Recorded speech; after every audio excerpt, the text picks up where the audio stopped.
Yes, sir. Yes, sir. So, would you be starting, ma'am?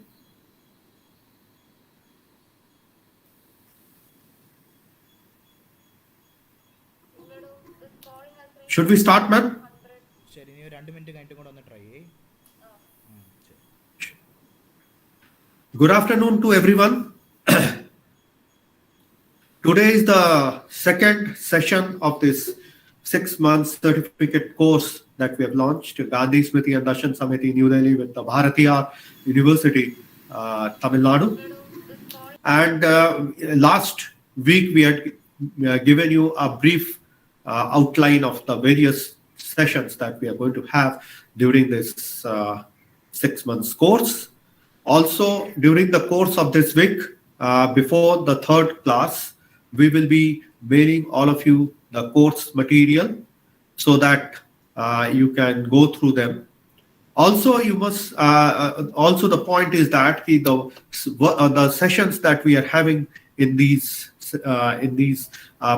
6 months course, they will not be exactly the same that we have given in the course material. It will be over and beyond the one that we have given. New things, new ideas, new dimensions. Also, all the participants are free to ask when we have this session and when we conclude towards the end of this session. Plus, also anyone having some queries and things like that, you can share in your respective WhatsApp groups so that we can respond to them. So we are starting today, and today we are going to focus on non-violence. I will very briefly go and share with you the different dimensions of non-violence, which is something which most of you will have understanding of. But one new thing that we are trying to introduce here is basically the test of non-violence. Something very interesting, the test of non-violence, how non-violent we are. And it is our friend from Delhi, Miss Madam Shrishti Sinha. She's a psychologist by profession, and she's going to share with you the different forms of tests of non-violence. So we start our session, and I will be sharing with you PowerPoint.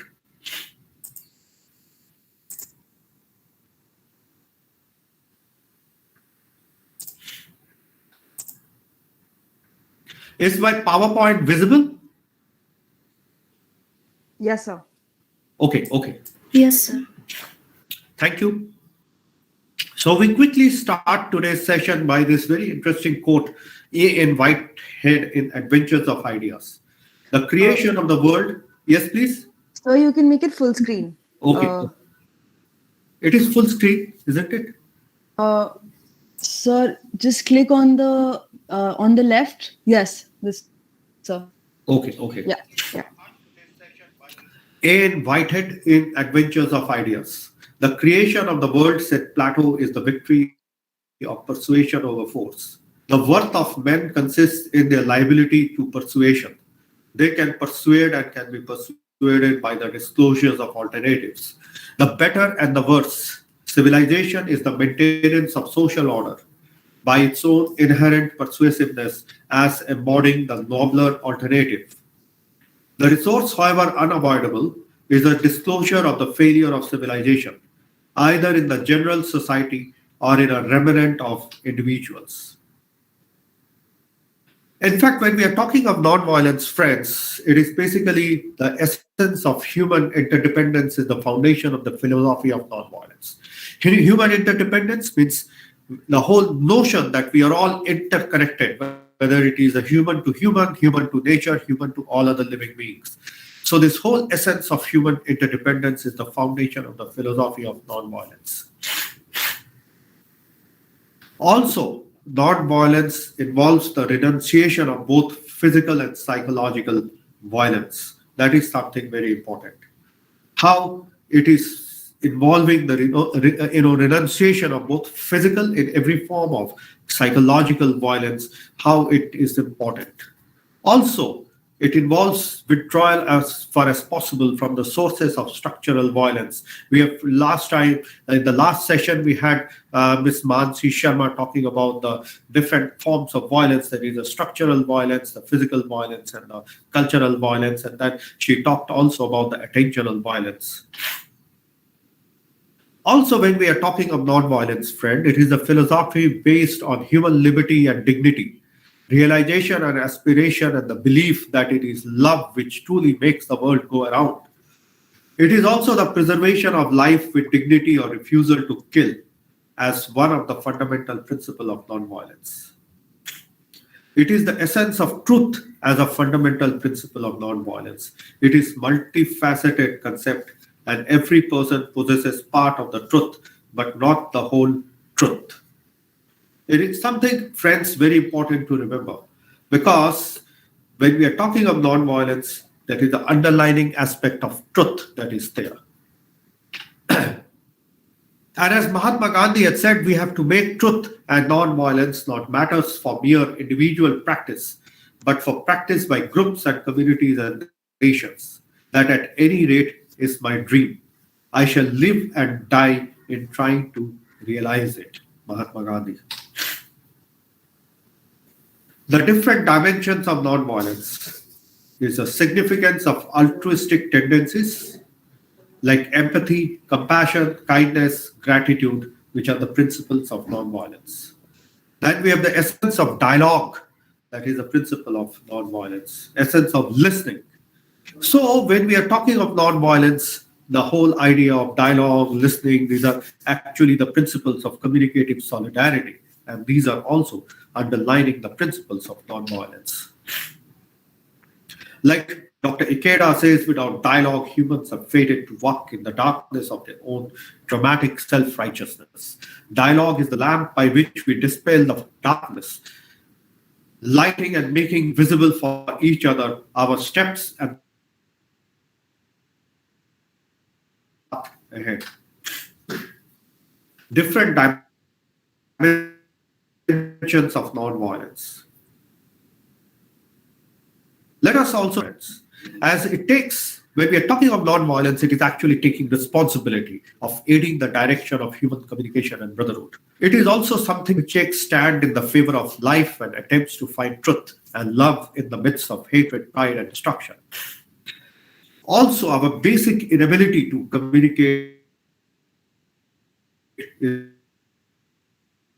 the seed of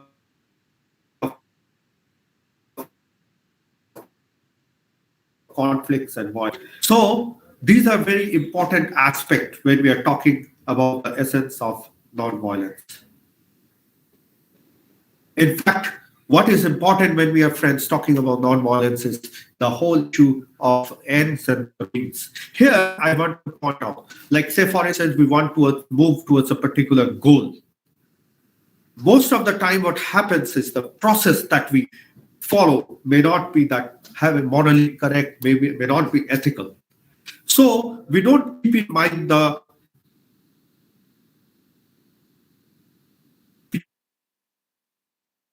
to our goal or end. So in that context, the means may be likened to a seed, the end to a tree, and there is just the same inviolable connection between the means and the end as there is between the seed and the tree. Mahatma Gandhi.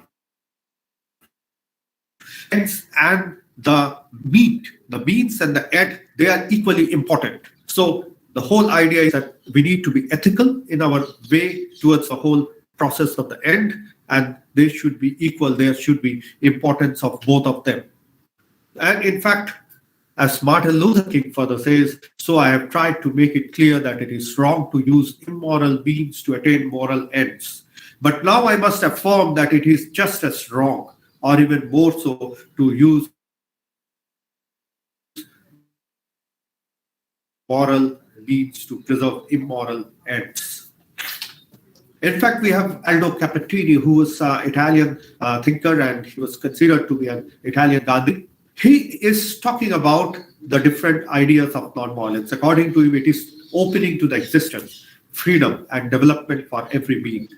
It is a choice of a way of thinking and acting, which is not oppression or destruction of any living being, especially human beings. Non-violence is not just a collection of techniques which renounce the use of arms and violence, but it is also a constructive and open program of an ethical, political, social, and economic emancipation, which propose to reduce the human suffering to the minimum. This is what Capatini has to say. Further continuing our understanding of nonviolence, we can say that nonviolence essentially is a doctrine of social change, and also it is a human phenomenon, and how violence steers the fabric of life. It is a learned behavior. In fact, in 1988, I remember, UNESCO had convened a meeting of eminent scientists and philosophers to discuss this whole issue of violence versus non-violence, and whether the learned behavior, whether violence was an innate behavior or learned behavior, and they came to conclusion that violence essentially is a learned behavior. And it was said that when we are indulging in violence, it is first of all a question of mind, and only then an expression of the state of mind in action. Hence, non-violence means unlearning aggressive, competitive, and other self-sacrificing being. The other important point here is that when we are talking of real non-violence, so real non-violence really has a backlash. It is actually a win-win situation, because if it is real non-violence, it does not operate by coercion. It operates by persuasion. Let us discuss Mahatma Gandhi's 5 axioms of non-violence. He says non-violence implies a complete self-purification as is humanly possible. Man for man, the strength of non-violence is in exact proportion to the ability, not the will of the non-violent person to inflict violence. Non-violence is without exception superior to violence. That is, the power and the disposal of a non-violent person is always greater than he would have if he was violent. There is no such thing as defeat in non-violence. The end of non-violence is the surest defeat. The ultimate end of non-violence is the surest victory, if such a term may be used of non-violence, where there is no sense of defeat. In fact, when we are talking of non-violence, it is essentially a win-win situation. It's always a win-win situation. There is not someone who is winning, not someone who is losing. It's not a win-lose situation or a lose-lose situation. So that is a very important aspect of non-violence. Here, I would like to share with you, in fact, many times there have been questions like whether real non-violence is possible, or whether non-violence, is possible when we have, say, someone, a dictator like, say, Hitler in some place. Well, friends, I think, in fact, this book is freely available on the net by Richard W. Gregg, and and in that context, we have the thing actually is basically, this book is called The Power of Nonviolence, Richard W. Gregg. You can download it. It's a brilliant book which gives such interesting stories of various nonviolent actions. One of the interesting story was that way back in 1940, actually the pro-fascist, one of the pro-fascist dictator took over, Whitcomb Quisling. He was made the dictator of the Gandhi by the fascists. He was a person promoted by Hitler. So this story was that when he had taken over, generally the whole idea was to take control of the various educational institutions, take control of the various intellectual bodies, educational bodies of that country. So as a counter to that, there was this gentleman called Ferenc Deák, a Catholic landowner of Hungary in mid-19th century. He was there, and he was basically, it was Heiken Holme, who was a teacher in a small school north of Oslo. In fact, at that time, as we all know that there was really not much communication, but evidently he had heard about Mahatma Gandhi's, and especially the Gandhi Salt March. So he thought he would not initiate something, even though his country was run by a dictator, some kind of a non-violent resistance struggle against the whole taking over of the educational body. So he took over, he initiated this sort of non-violent resistance, more so at a situation that was more underground in nature. But they kept on working this whole idea of promotion of non-violent resistance. At the end, this dictator could not actually take over their educational body. So that is an interesting case of the importance and the success of non-violent action. So anyone who is really interested to know more, they can really download that book, The Power of Non-Violence by Richard W. Gregg. So this is something very important. And so first thing is to learn and understand on what it is. And also it is important to try out for oneself. You see, Mahatma Gandhi was trying out for himself whenever he was trying to take up any non-violent action. You experiment on yourself and then reach out to the others and then tell others on that. So learning and understanding non-violence are done from within. Steps are self-recollection, reflection on the principles and conversions of that. So these are very important point. And as Acharya Vinoba Bhave says, the training ground for non-violence is a man's heart. So these were some of the points I thought it would be useful to share with all of you. Some of the pointers that are there when we are talking of non-violent action. What we will do is the next 20-25 minutes. These are some of the broad ideas of non-violence that we try to flag off in this particular session. What is important, as I said, it is so very important that how we are ingraining, how we are assimilating it, how we are practicing it in our daily lives. So there are various philosophers, various psychologists have tried to attempt to develop various tests of non-violence, and those are very interesting. How much non-violent are they? It's very interesting. So here is Ms. Shrishti Sinha, who's a psychologist by profession, and she is going to share with you this whole idea of tests of non-violence. Many of you could take leave from that and possibly try to see whether how much non-violent you are. Some years back, I remember one scholar had tried to work together to develop what we call like a carbon footprint, non-violent footprint. Like during the course of the day, how much non-violent action you have done in different aspects of your daily lives. That was something that was developed, and there were various parameters. There were various parameters that was worked out, and that they worked together on that way. So may I request Ms. Shrishti Sinha to now take over and share her points on the different tests of non-violence. Thank you, sir. Good afternoon, everyone. I'm just going to share my presentation. Just a second.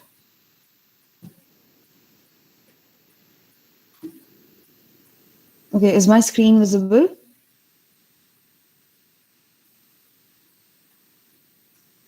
Sir, is it visible?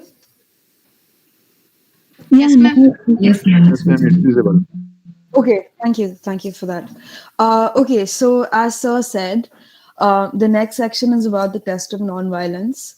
And we'll be sharing the course material with you very soon.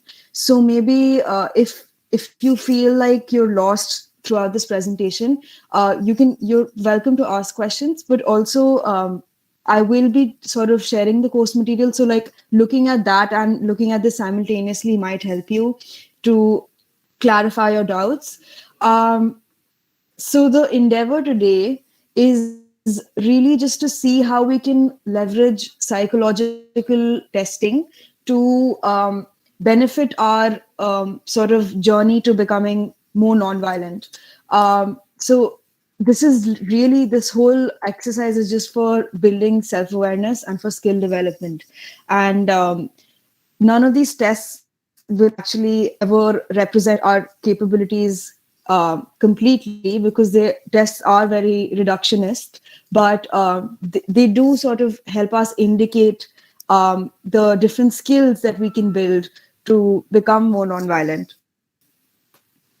So, as I said, the goal is to first view the construct of nonviolence through a psychological lens. So, we will be exploring what nonviolence is through different psychological correlates and psychological concepts that can explain and sort of break down what nonviolence is and how it can be achieved. We will look at research that has measured nonviolence and how they've done so. We will also explore the construct and derive our own potential psychological correlates. Now, obviously, since we're not actually doing any research here, we're just looking at research and interpreting that research. These correlates aren't actually based on research, they're just potential directions that we can do future research on. And also, they're just possible indicators of nonviolent behavior. And then finally, we'll explore some strategies to track our progress. This will be a more reflective sort of exercise, and if time, discuss what are some ways we can harness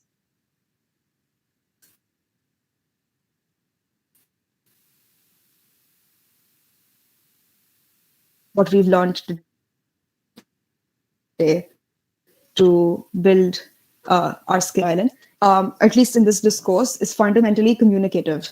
So you can't really be nonviolent. I mean, the concept of nonviolence implies that there is some level of communication, whether that's verbal or nonverbal.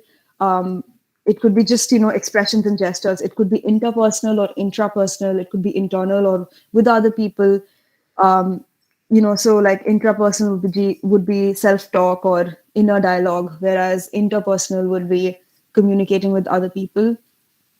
And also acting non-violently is a form of engaging with ourselves and the environment. So there's no way you can act non-violently without some kind of engagement. You are communicating at every step of the way.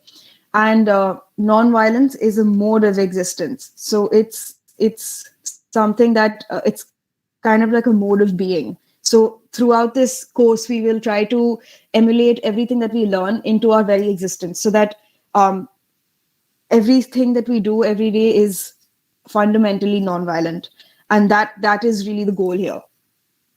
And so the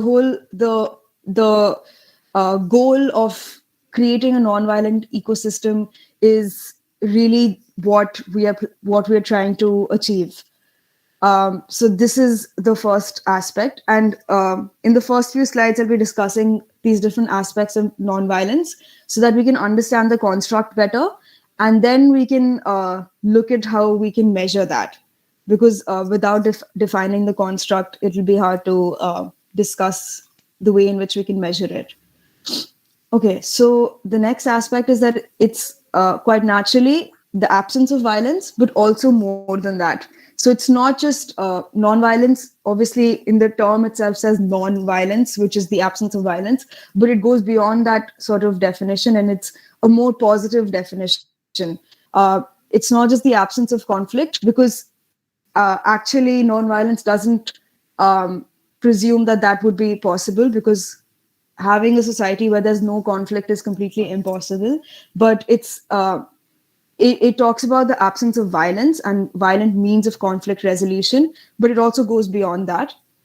It can also be understood positively through pro-social and interpersonal and intrapersonal skills. So the ability to help people, the sort of the urge to be compassionate, the skill of empathy, the skill of listening to people actively, all these things are also added to the definition of nonviolence.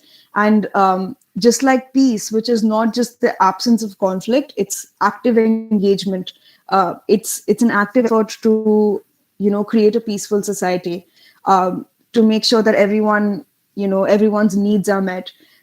It's nonviolence is also something that's active, and it's positive, and it's not just like passive sort of lack of violence. And one very important dimension of nonviolence, which we will be exploring in detail throughout this course, is emotional intelligence. And being a psychologist, of course, my endeavor here would be to improve everyone's mental health and to advocate like different just ways to improve our emotional health. And so a big part of nonviolent communication is to work on our emotional intelligence, because that's what will actually get us there. So emotional vocabulary and literacy, this is one big aspect that can be measured eventually, to see how nonviolent we are, how emotionally expressive we are, how much emotional insight we have, how emotionally mature we are, if or not we are aware of our own needs, if we're aware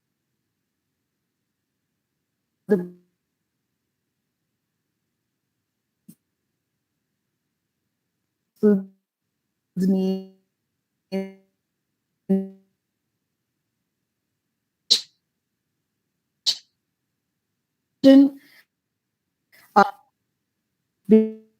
being expressive and being active listening, self-awareness, and self-management. They are also important aspects of emotional intelligence. And of course, this sensitive language use, avoiding stereotypes, for example, political correctness is so political.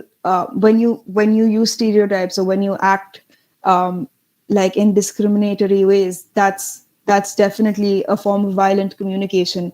So the use of sensitive language that's politically correct and avoid stereotypes is also is an aspect of emotional intelligence and nonviolent communication. So and then the fourth dimension. So okay, so throughout the first few slides, I'm kind of what I'm doing is I'm summarizing the elements of nonviolent communication, but I've clubbed them in big categories. When you see the course material, you'll see that in block 2 we have a separate section on elements of nonviolent communication, and that section details each of these components very well. And here I've just kind of clubbed them in different categories, in categories that kind of cover all of them, and also just so that we can go over them within the length of this within the duration of this class. So then now the fourth dimension that I want to focus on is altruistic tendencies, empathy, compassion, openness, gratitude, kindness. All these altruistic tendencies are, again, they talk about the broader conceptualization of nonviolence. It's not just the lack of violence, it's also being empathetic, being compassionate, being open-minded, being gracious, being like kind, and being grateful. All of these things fall under nonviolent communication. So the goal was to look at these 4 dimensions and then to see how we can reduce them into different sort of measurable traits or measurable skills that we can all work to achieve. So this quote, I think, is very relevant to today's class because it talks about, so I'll just read out the quote. In the application of the method of nonviolence, one must believe in the possibility of every person, however depraved, being reformed under humane and skilled treatment.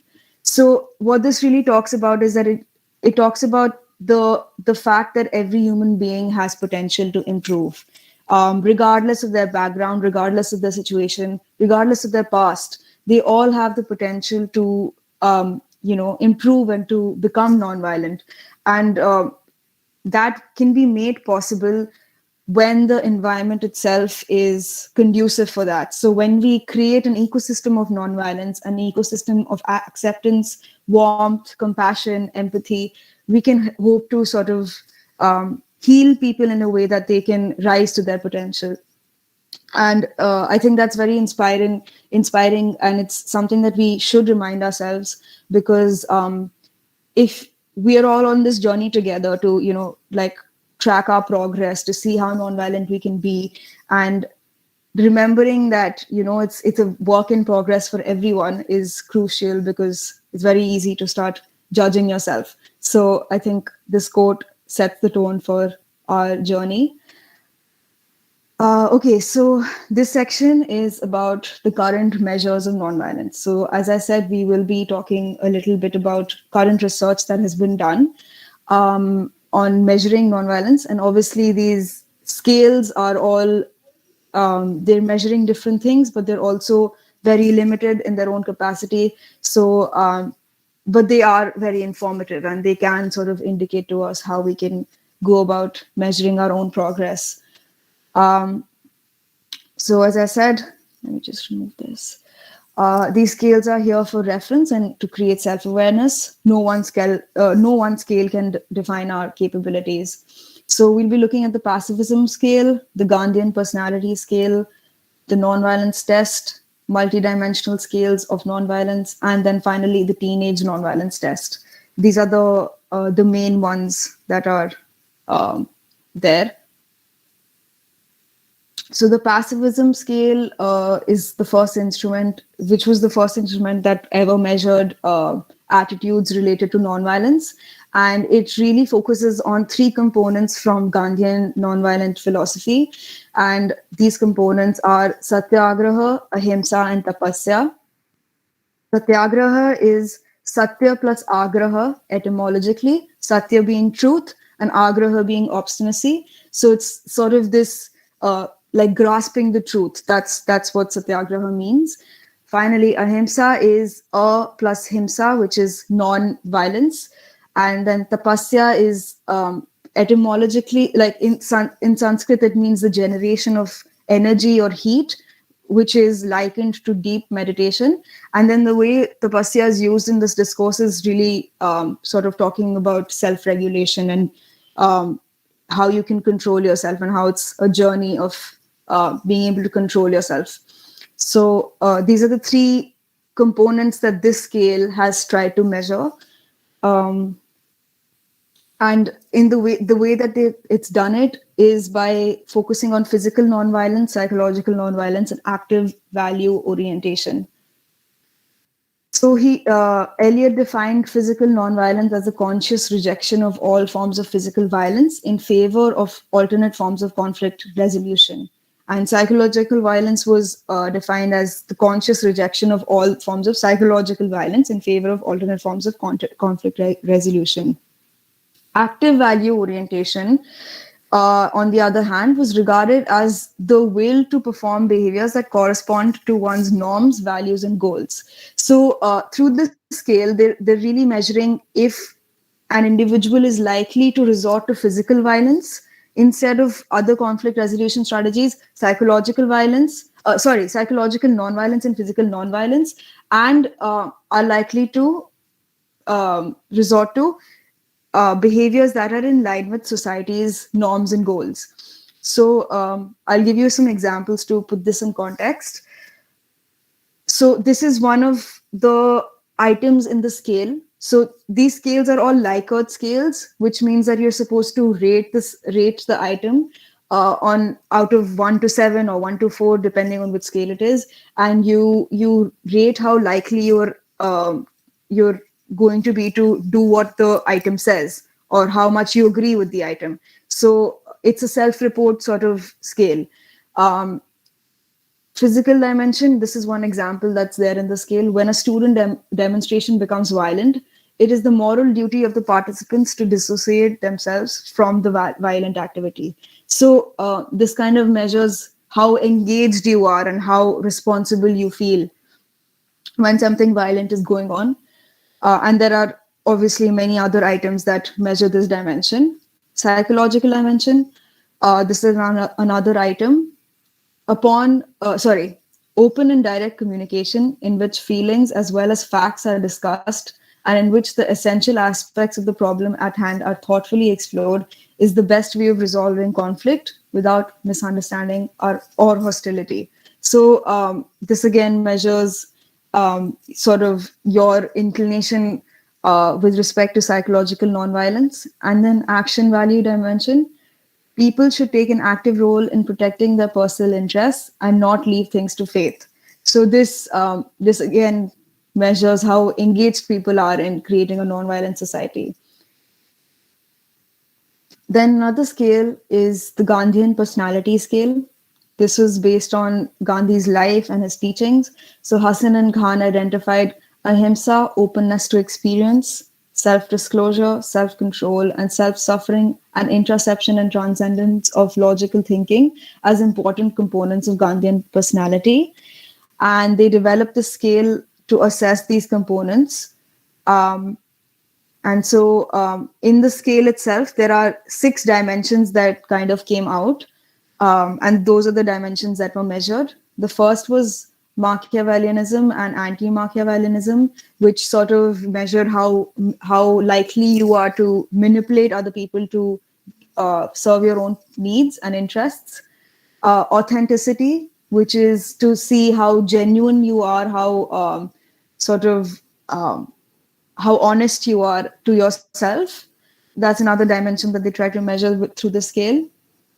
Cynicism and anti-cynicism, to measure how cynical you are, how optimistic you are, how skeptical you are. So all those things in the scale.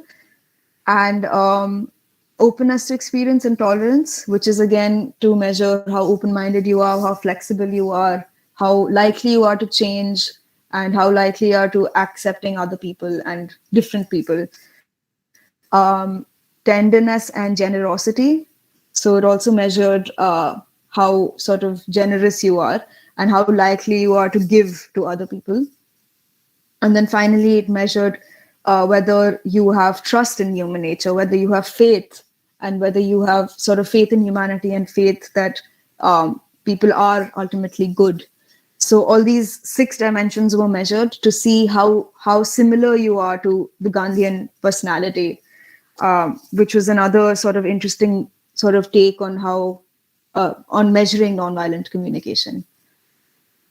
Then the nonviolence test. This was by Kuhn and Sane, and it assessed nonviolent predispositions. The purpose of this test was really to focus on the lack of self-control or the presence of self-control. So nonviolent individuals have a tendency to rely on rational problem-solving approaches to conflict resolution. So they are likely to have more self-control quite naturally. Each item describes a situation, and the respondent is instructed to indicate which one of the 2 possibilities is closest to his or her reaction. A car driving through a parking lot splashes water on you. You feel like making the driver apologize and pay for the damages, or B, telling the driver to be more careful next time. Of course, one is clearly the more non-violent alternative, and one seems to be the more violent alternative. So this is it's a very sort of simple scale that measures how much self-control you display. And of course, these measures are only accurate when you're being honest while taking them, because the goal is really to measure your own progress and not to sort of fudge the results. So this is another test. Finally, there's also multidimensional scales of nonviolence. This was by Johnson et al. In 1998. It sort of assessed 6 different components of nonviolence. These components and the underlying examples used in the test were as follows. So the components were direct nonviolence, to see how likely you are to engage in direct nonviolence. System levels nonviolence, which is related to sort of which religion you belong to, which government you belong to, what is the degree of system level nonviolence in your personality. Then compassion and connection, how likely are you to connect with other people's needs, how likely are you to acknowledge their suffering, all of that. Then indirect and oppression, so it also measured how likely you're sort of to engage in indirect nonviolence. Finally, nonviolence towards the planet. It measured whether you're also compassionate towards all other beings in the planet, whether you're sort of sensitive about the environment and how you use environmental resources. And finally, it also measured spirituality. So these were the dimensions in this scale. And the last scale that we're looking at today is the teenage nonviolence test. This was the third instrument that was developed to measure nonviolence, and it was designed to help psychologists and mental health professionals to assess need and impact of interventions of different clients. There were two subscales. The first one was very similar to the Elliott's subscale, which was the one that focused on physical nonviolence and psychological nonviolence and active value orientation. And then the second subscale was just measuring your abilities to help and your sort of inclination to help and be empathic. So this was a sort of summary of the construct of nonviolence and the different tests that exist today. Going forward, Sir and I, we've sort of we've planned to develop our own test once we've conducted enough research, and we also want to provide a sort of practical way of tracking your own progress. So just through this presentation, I've kind of compiled all of the different components that we've looked at, the different dimensions that we've looked at, and I've also compiled some of the elements of nonviolence that we looked at the first half of this presentation, which was really talking about the construct of nonviolence. So these are the potential correlates that came out from that compilation. There's emotional intelligence.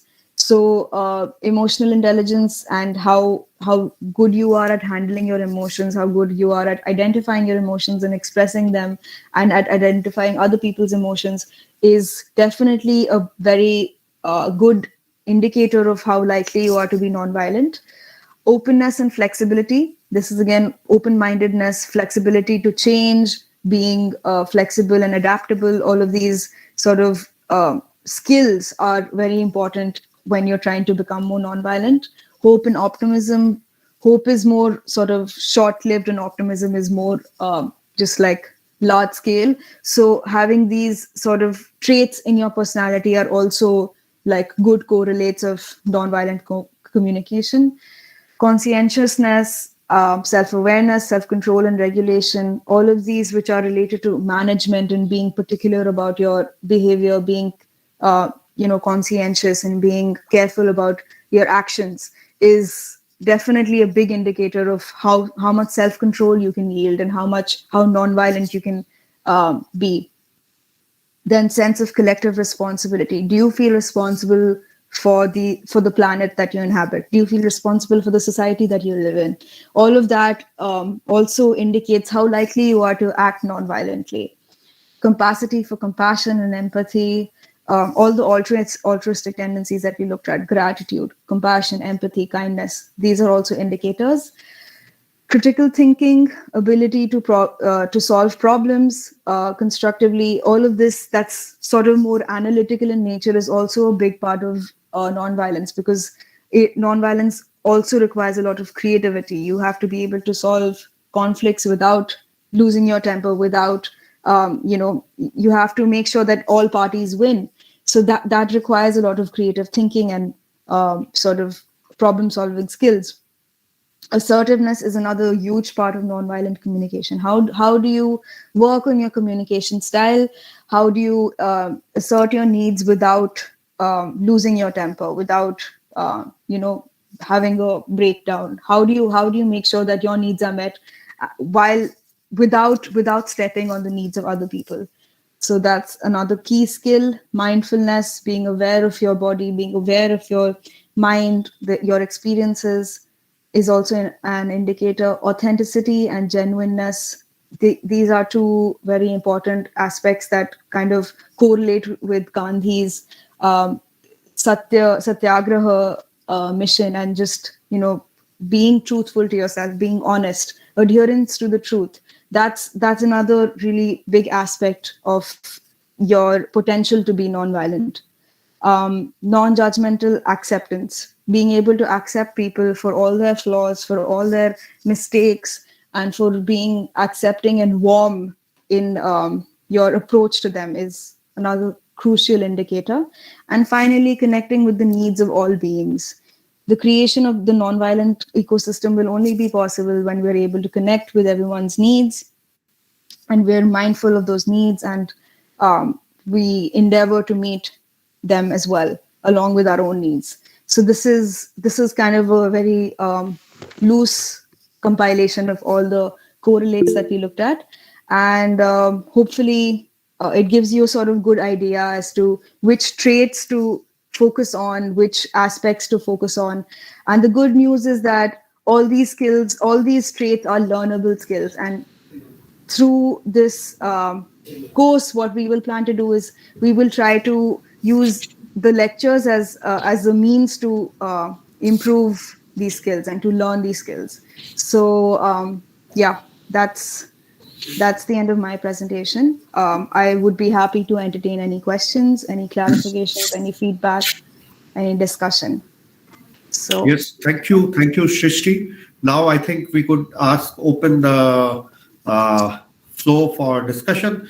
Anyone who wants to make a question, they are free to do that.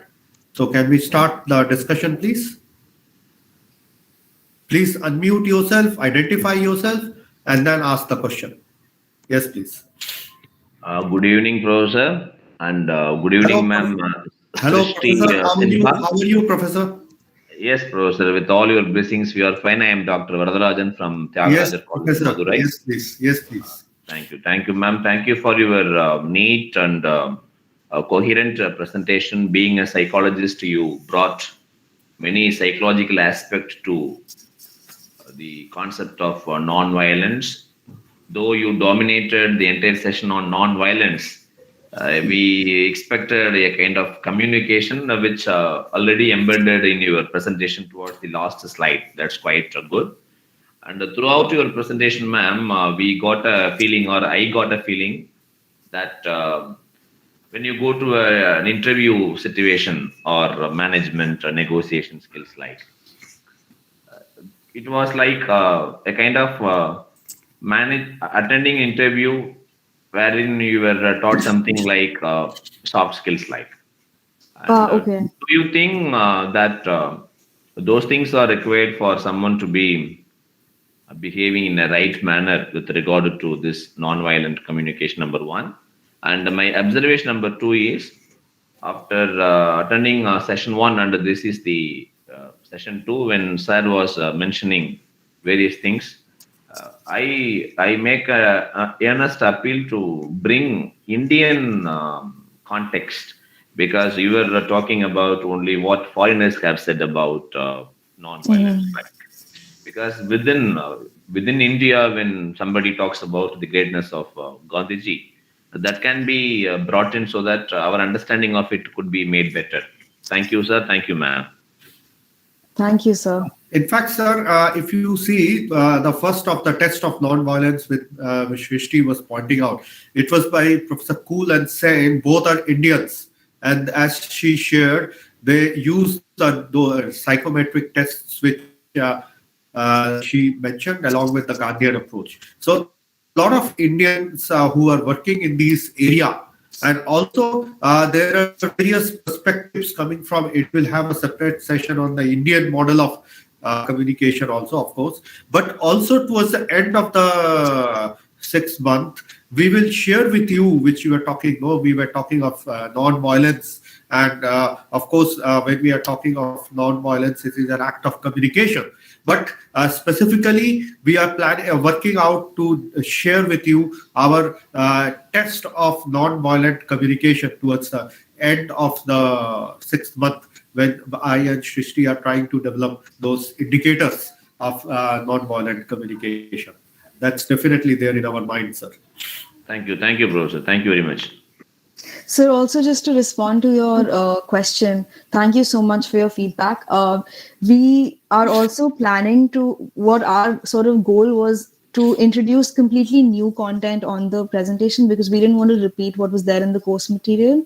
So when you get your hands on the course material, you'll see that we've also covered a lot of Indian perspective, and we've also focused on how to build these skills. So today's presentation was just to look at how we can measure it and just sort of a broad overview of the construct of nonviolence. Moving forward, we will look at communication and how it can be integrated into our lives and how to build those skills as well. So I hope you can stay tuned and we can do that job properly in the future. Yes, ma'am. What made me to request you to concentrate more on Indian Yes, sir. perspective is when Macaulay came to India and when he saw everything was quite pakka, he wanted to destroy the Indianness so that Hmm. British style can be implemented very effectively. And it is now it is our turn to actually return. The whole world is actually watching how India progresses, how Gandhiji is relevant to the entire world is made public everywhere from time immemorial, especially Yeah. as soon as the after independence. That's why I requested. Thank you. Yes, sir. Yes, sir. Thank you so much for that feedback. Any other question, please?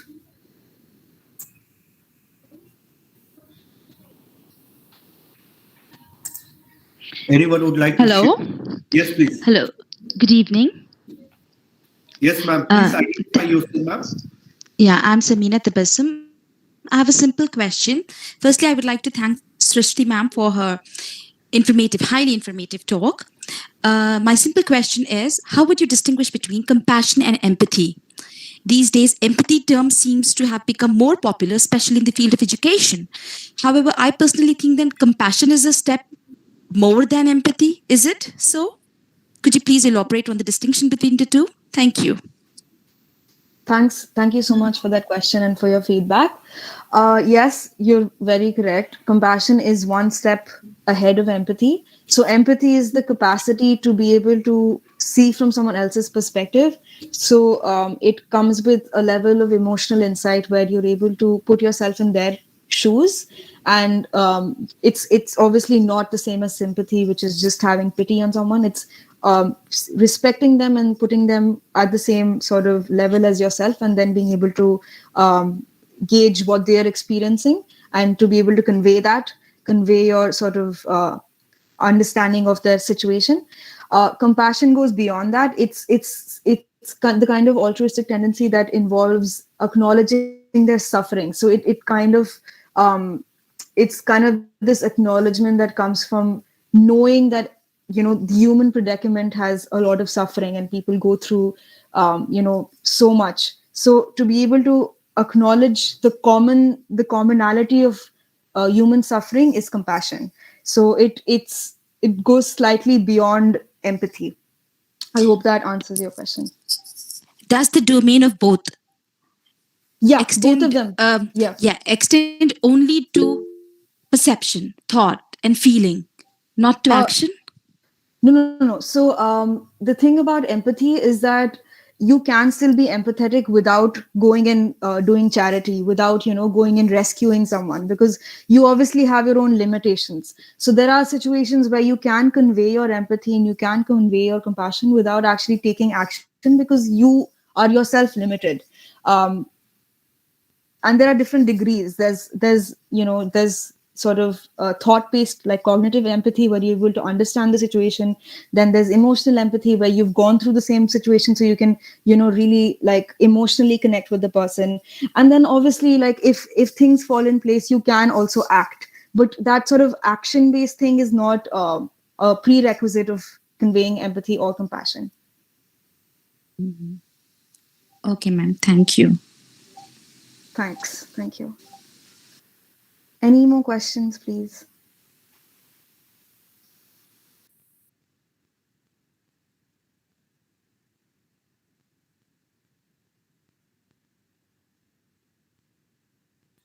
Any other question for anyone?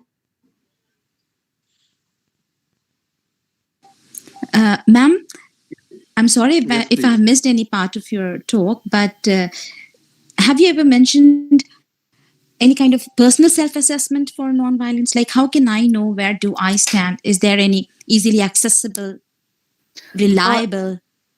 non-violence test? So I haven't sort of found one which we can use to track our progress, and that's what I was trying to get at the end of the presentation. We are planning to develop a tool. It's definitely in the works, but at the moment, I'd say the correlates that I had in the end. As we go through this course, we will discuss different ways to build those skills, and I really feel that once we sort of zoom in and focus on the skills, you'll be able to see and observe your own behaviors and be able to measure your own your own abilities as a non-violent communicator. For instance, if we look at assertiveness, in the course material, we've included one self-assessment checklist that measures how likely you are to be assertive.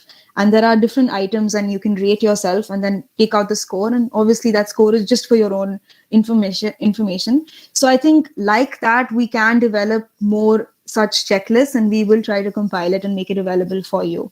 But at the moment, I don't think there are many that are valid and reliable in research. But I can have another look and get back to you on that. Thank you so much, ma'am. That would be very helpful for all of us. And thank Yeah, you. I understand. I'll have another look. Thanks. In fact, I think there was someone else who was raising the hand. I think Madam Ilamati or someone. So if anyone, I think there was someone else raising their hands. Yeah, please feel free to just unmute your mic. Yeah, Madam Colin. Yes.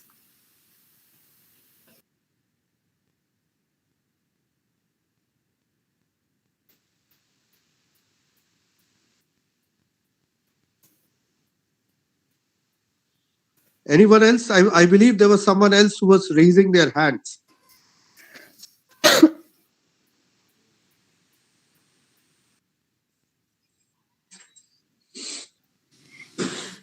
Ma'am, just another question is cropping up in my mind.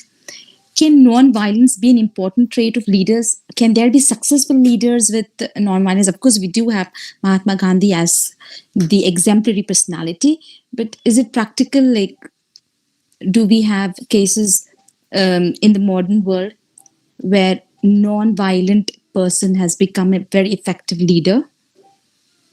That's a very good question, and I haven't actually thought of that. Whenever I think about this question, I've always sort of approached it as having optimism and just believing that it's possible.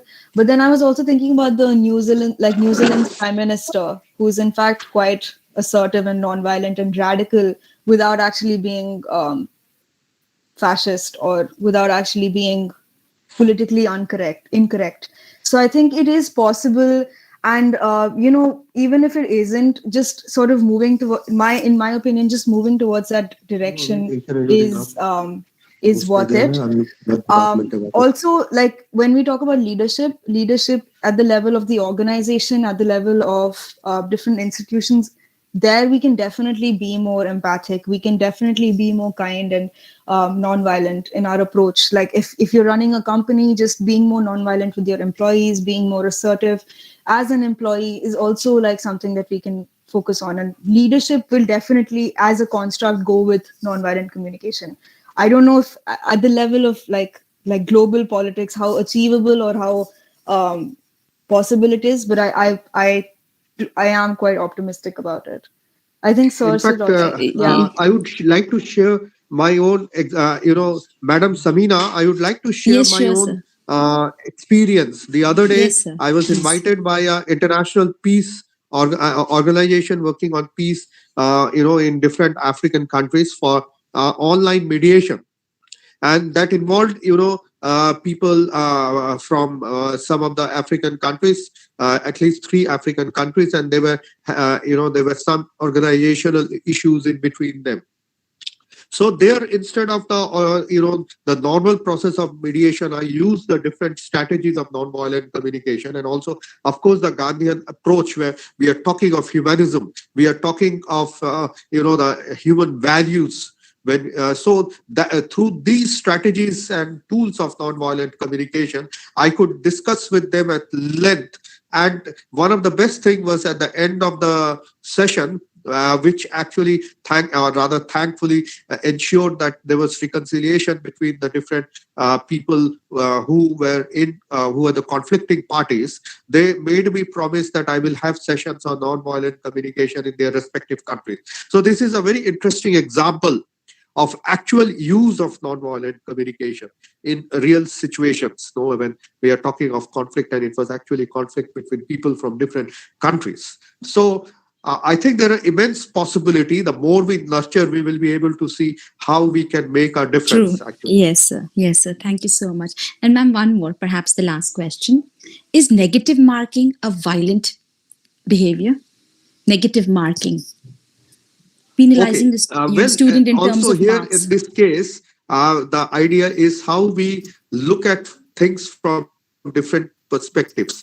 It is examination, so I don't think we should, get into a situation where we are saying that, if you are getting a negative mark, it is violent. It is how you see and perceive the situation, because after all, you are appearing for an examination, and everything can't be measured in context of Ethiopian point of views. So in that context, of course, Why not personally, I let will say, education also become utopian? Yeah. To be very you see, optimistic. you see, the thing is that there will be various contentions and contestations on this True. whole thing. Some may say it is very, violent behavior. Some may, but personally, I'm talking about my personal thing, because we are appearing for the examination and we are trying to get. So possibly it should not be counted as a violent behavior on the part of the educational system. Of course, we would look for a situation where there will be more, a constructive frame of examinations and things like that. Of course, those are things we can discuss and debate and dialogue on. But that is my personal views, which I shared with you. Yes, sir. And perhaps more empathetic and compassionate teachers are known to be very generous examiners. Do they Yeah. end up In fact, becoming generous examiners? So, sir, so just to respond to your question, and I think it's a very, very interesting one. I do think that negative.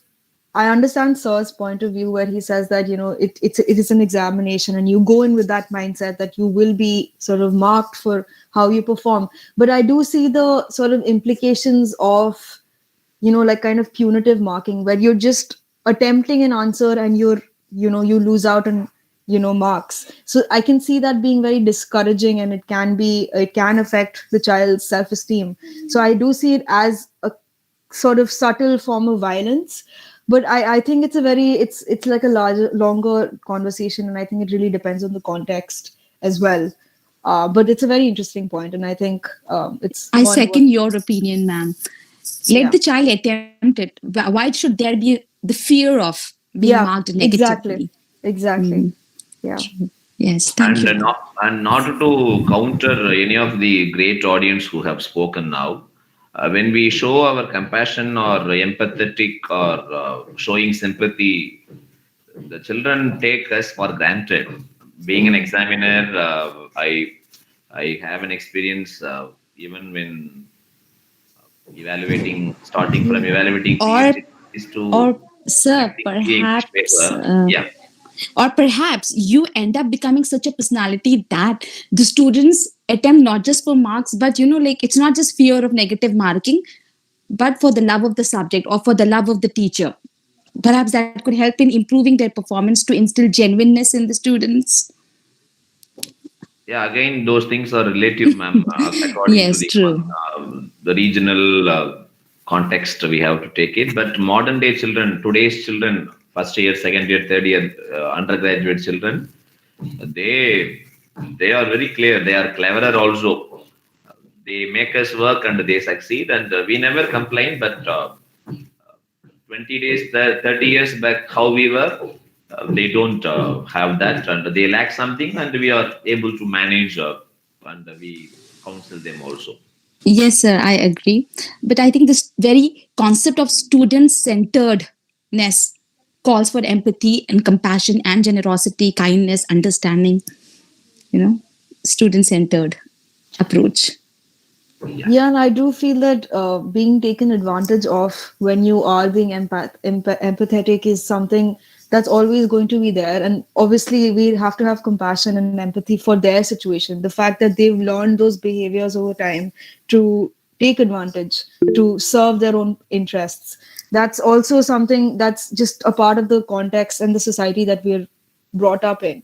So it's not something that we can really hold against them, but the goal would be to constantly try and have faith in their sort of ability to be, honest and non-violent in their own approach. Optimism is Yeah.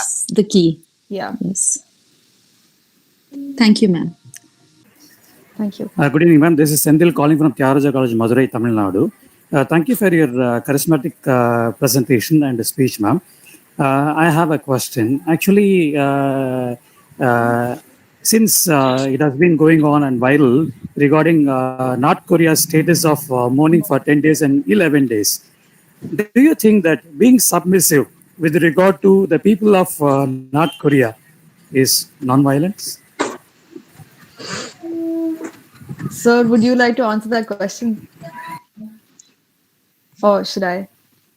So sorry, actually, my network of my computer got disconnected.